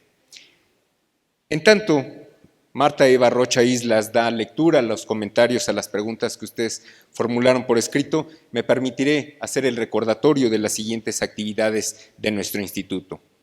El día de mañana, miércoles 19 de junio a las 6 de la tarde, organizamos una sesión del ciclo anual de conferencias Debatiendo el Presente Mexicano. Como ustedes saben, a partir de la presente administración no solamente nos interesa conocer y comprender la historia de México, también queremos ver qué parte del pasado está en nuestro presente y de qué manera se transforma y cómo contribuimos nosotros a transformarlo. Estará presente Rafael Barajas El Fisgón, el doctor Ilan Semo de la Universidad Iberoamericana y el doctor Telésforo Nava de la UAM Xochimilco. Los tres van a reflexionar sobre el tema de Estado y neoliberalismo en México. No se lo pierdan, mañana miércoles 19 de junio. A su vez, el jueves 20 de junio a las 6 de la tarde vamos a proseguir con el curso Movimientos Políticos y Sociales en México en el siglo XX. En la sexta sesión invitamos al doctor Pablo Yankelevich del Colegio de México, quien va a hablarnos sobre la influencia de la Revolución Mexicana en América Latina. Es muy interesante ver cómo los portavoces de la Revolución Mexicana viajaron a Sudamérica y dieron a conocer los postulados de la Revolución Mexicana, una fuerte tendencia ideológica que se manifestó en diferentes personajes. No se lo pierdan. Finalmente, les comentaré, en colaboración con Casa LAM, el INEB organizó el foro 500 años, entre interrogantes, irrupción o conquista. Ustedes se recordarán en 1992 el profundo debate a propósito del 5º centenario del descubrimiento de América, que se agarraban del chongo Miguel León Portilla y Edmundo Gorman, uno que decía fue el encuentro de dos mundos y el otro decía cuál encuentro, fue un encontronazo, un choque brutal, y O'Gorman planteaba más bien que América se había inventado toda vez que los europeos no tenían ni noción de lo que era América, ¿no? Desde una posición eminentemente filosófica. Bueno, pues ahora nos encontramos a la vuelta del tiempo con el dilema de si esto fue una conquista o fue irrupción. Si fue conquista, pues qué gran mérito tuvieron los conquistadores, ¿verdad? Porque 400 hombres fueron capaces de conquistar a más de 20 millones de indígenas que habitaban en Mesoamérica entonces. ¿Fue una irrupción? ¿Qué tipo de irrupción es? ¿Fue una guerra mesoamericana? ¿Qué tipo de guerra fue la que ocurrió precisamente hace 500 años, en 1519? Participan en la mesa Federico Navarrete, Luis Fernando Granados, Michelle Udig y Raquel Huereca. La cita es el lunes 24 de junio a las 7 de la noche, trabajan más tarde que nosotros, en Casa Lam, ubicada en Avenida Álvaro Obregón, número 99, Colonia Roma, Ciudad de México. Lo anunciamos porque es el lunes, así que no van a desertar de nuestras actividades de martes a jueves, así que pueden ir el lunes 24 de junio a Casa Lam para escuchar estas reflexiones sobre 500 años. Ya lo saben, síganla a Linares en sus diferentes redes sociales. Tenemos Facebook, Twitter, Instagram, todos con contenido que pueden resultarles de mucho interés. Todas nuestras actividades son gratuitas. Agradezco su atención. Devuelvo el micrófono a Marta Eva Rocha Islas. Muchas gracias.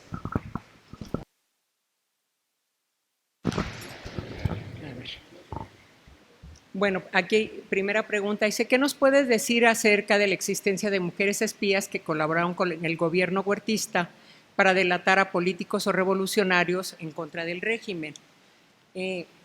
Por supuesto que, digo, existieron, ¿sí? Y tanto que, pues por eso sabemos a los y las que detuvieron y encarcelaron. Pero, sin embargo, en esta documentación que yo revisé, precisamente los dos, vamos a decir, como los dos periodos satanizados son el porfirismo y el huertismo. O sea, de entrada los revolucionarios tenían que decir, ¿no? Y se les iba a reconocer a aquellos que no habían participado, ¿sí?, en contra de Madero y a favor de Porfirio Díaz en el primer periodo, y aquellos que no habían participado dentro del huertismo. O sea, el huertismo es un periodo también importante de estudiar y hay, digo, sí se ha estado estudiando, no sabría en este momento en qué fuentes, pero a lo mejor en el Archivo General de la Nación, si se mete uno, de repente puede encontrar información que hable precisamente de estas mujeres espías. Yo hice un trabajo sobre mujeres espías, pero mujeres espías a favor del maderismo y del constitucionalismo, ¿sí? Perdón, pero bueno, pues eso no sabría, ¿no? O sea, Luego aquí dice, ¿qué nos puede decir de las mujeres adolescentes y niñas que fueron robadas en medio de los conflictos y la ocupación de pueblos, ranchos y haciendas? Bueno, sí sabemos los problemas, lógicamente, de robo de niñas, bueno, de niños y niñas, no sé si niñas también, pero precisamente David, yo sabía que tenía un proyecto, pero no, niños en la revolución, ¿verdad? Sí. Bueno, en el caso de niños y niñas, por supuesto que recordemos que los ejércitos en aquello que llegaban y asaltaban a las poblaciones, ¿sí?, y los que podían se las llevaban, ¿no? Se llevaban a niñas y se llevaban a mujeres, ¿sí?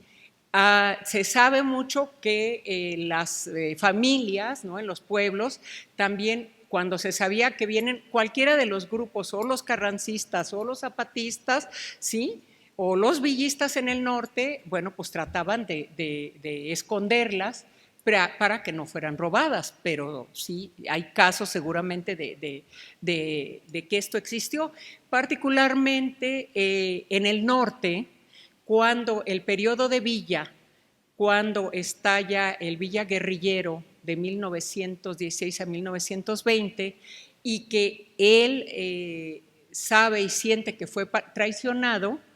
No recuerdo ahorita el lugar exactamente donde fue, o sea, entraron las tropas villistas, mataron vamos a decir, a los revolucionarios que estaban en contra de Villa, y incluso hay dichos que, no me acuerdo si fue la hacienda de Rubio, una de ahí de Chihuahua, se dice, ya las mujeres, así dice literalmente, las echaron a la tropa. ¿Qué quiere decir? Que las violaron.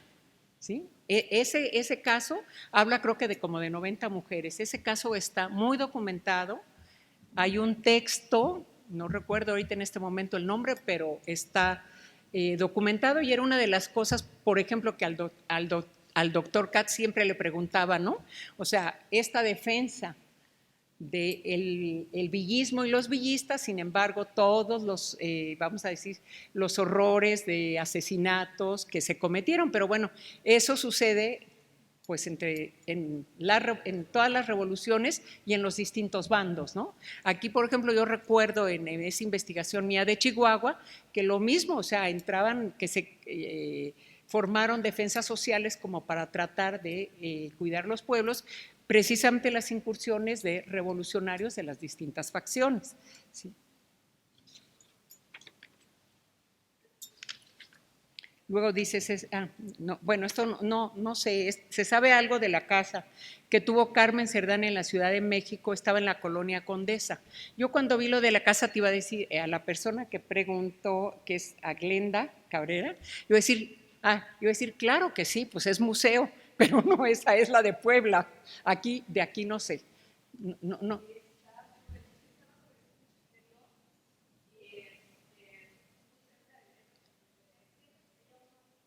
Y tiene,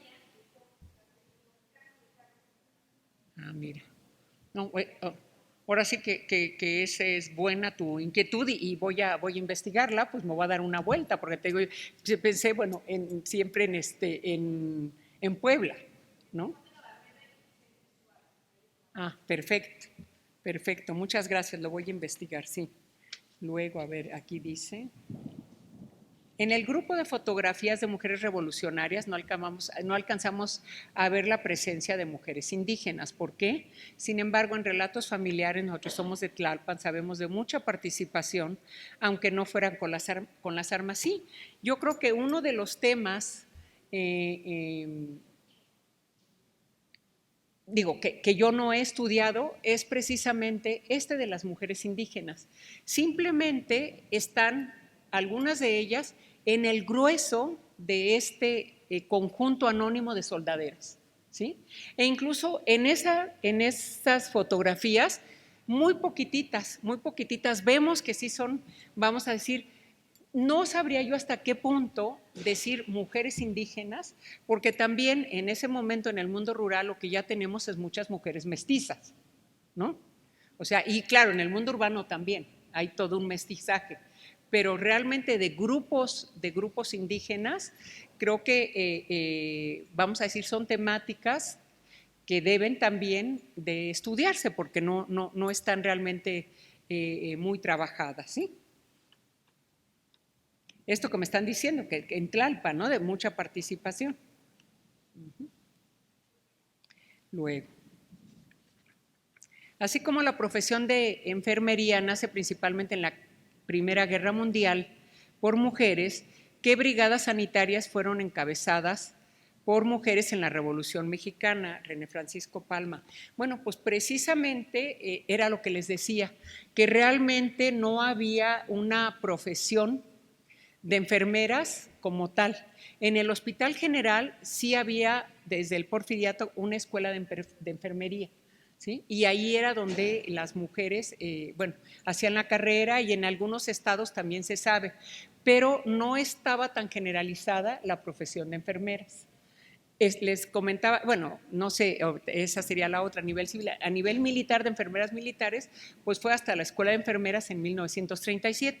Y por eso mencionaba que fueron estas asociaciones filantrópicas, ¿sí?, en la cual seguro había algunas enfermeras realmente que habían realizado algunos estudios, pero la mayoría fueron enfermeras voluntarias que aprendieron en la práctica y auxiliaron a los médicos para la atención de los heridos de guerra. ¿Sí? Sin embargo, pues habría que investigar más sobre si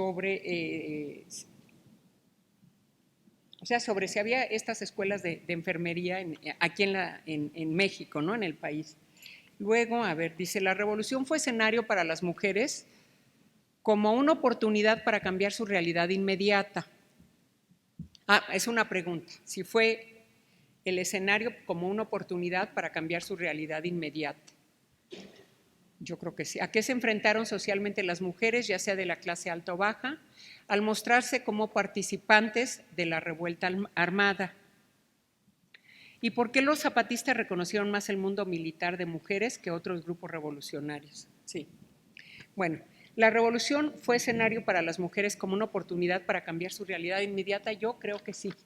Yo creo que sí, y esto es en el México posrevolucionario. En el México posrevolucionario vemos todos los proyectos importantes de educación rural y de escuelas rurales y de formación de maestros se da precisamente en el México posrevolucionario.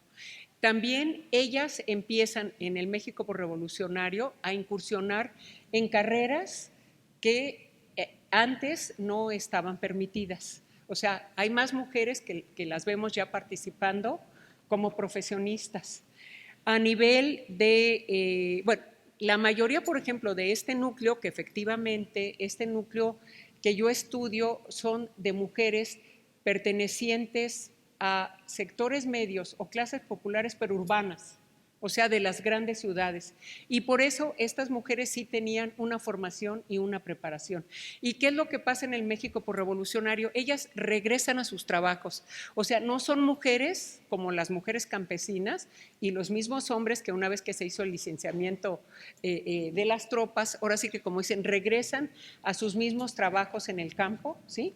Y pues en muchos casos en la pobreza, ¿no? Porque finalmente esto de los reconocimientos de veteranía era la oportunidad de darles una oportunidad era reconocerlos y darles la oportunidad de ofrecerles trabajos dentro de la burocracia. Por ejemplo, tenían prioridad si eran veteranos que si no lo eran, para ocupar plazas dentro de la burocracia. ¿Sí? Pero yo creo que sí, de manera inmediata, no tanto los derechos políticos, porque eso sabemos que sí tardaron mucho más y que hay como etapas, ¿no? La etapa posrevolucionaria de los 20 a los 40 es de mucha beligerancia, ¿sí? Y de luchas de las mujeres para conseguir precisamente una serie de beneficios para las propias mujeres, educación, guarderías y, bueno, por supuesto, la lucha por los derechos políticos. Luego, decía, ¿a qué se enfrentaron socialmente las mujeres? Yo creo que en el caso de las mujeres, sí no fueron, vamos a decir, no significó un privilegio el haber participado. Yo creo que ellas, como en el libro que yo leía, por ejemplo, que les decía de la guerra no tiene rostro de mujer, de las mujeres que participaron en la Segunda Guerra, como que regresan a sus hogares y empiezan a realizar sus actividades a lo mejor ya en el mundo de lo público, pero no es para ellas, o sea, el que yo estuve en la guerra, el que yo participé, el que yo tomé el fusil, como que no lo muestran, y no lo muestran precisamente por esta separación de espacios, ¿no? O sea, nuevamente hay que mandar a las mujeres al mundo de lo privado y los hombres en el mundo de lo público. Simplemente la propia Secretaría de Guerra y Marina, el hecho de que canceló que las mujeres pudieran ocupar un puesto burocrático simplemente dentro de la Secretaría de Guerra, o sea, lo canceló, claro, se estaba llevando a cabo la reorganización del ejército, pero no creo que en ese momento hubiera sido como que gran orgullo. Sin embargo, cuando viene todo este reconocimiento de los veteranos a partir de 1939, creo que para todas estas mujeres que fueron reconocidas, sí significó en primera instancia un prestigio social. O sea, el mostrar sus diplomas, el mostrar sus medallas, como participantes en una guerra por la construcción de un país diferente, sí fue un motivo de orgullo. No solamente fue ese, el otro pues era de alguna forma el motivo también económico y el poder acceder más fácilmente a tener un trabajo, también les daban compensaciones, o sea, todo eso sí contribuyó. Y finalmente, efectivamente, las zapatistas reconocieron más el mundo militar de una mujer, pues sí, porque entre los zapatistas creo que son los grupos, vamos a decir, como que más improvisados, de rebeldes más improvisados. Hay un relato de esta chonita, ¿no? Que dice lo que hacían, vamos a decir, cuando no estaban en campaña, ¿no? O sea, cómo se entretenían, qué hacían. Pero por otro lado, dice, nosotros nos defendíamos a como se podía, ¿no? O sea, con palos, con piedras, en lo que lográbamos el fusil del que ya, vamos a decir, del que ya habían matado. O sea, fue un ejército, sí, que se da mucho, digo, el plan de Ayala, ¿no? De alguna manera, y te lo dicen también las mujeres, o sea, nosotros luchamos porque hubiera justicia social, por recuperar nuestras tierras. O sea, ahí sí está como que muy claro la ideología social de estos grupos. Y sí, yo creo que las que tuvieron, incluso también como enfermeras, que también hay un estudio sobre enfermeras en el zapatismo, sí tuvieron muchísimo más reconocimiento. En este sentido, sí, bueno, con el constitucionalismo, el propio Carranza, que vamos a decir, que las acoge, que las incorpora, que están ahí, 1916, van para afuera, ¿no? Y digo, hay incluso expedientes donde ellas demandaron al ejército, donde demandaron a las autoridades, porque ellas querían, como los hombres, que se les reconocieran sus grados militares para ponerse en situación de retiro y tener derecho a una pensión militar. Entonces, ahí sí, por supuesto que la institución castrense en esos momentos se mostró patriarcal al 100%, ¿no? Y no les dio ningún reconocimiento.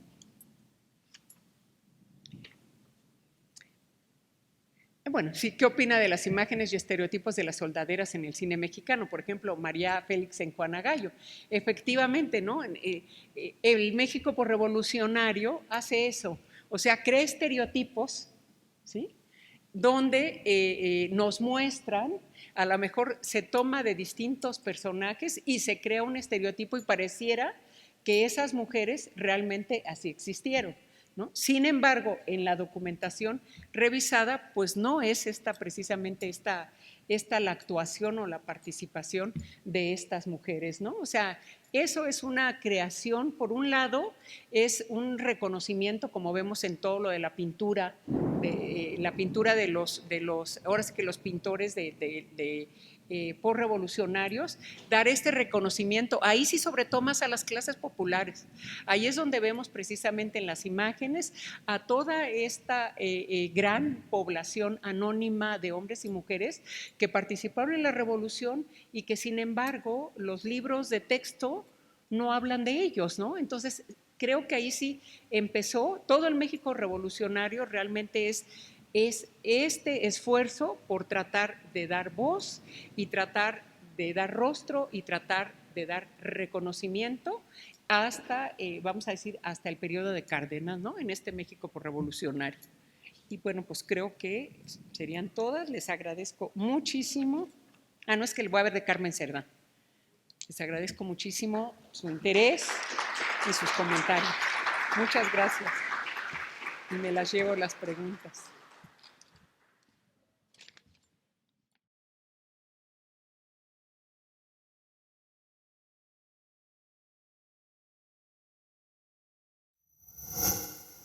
Gobierno de México.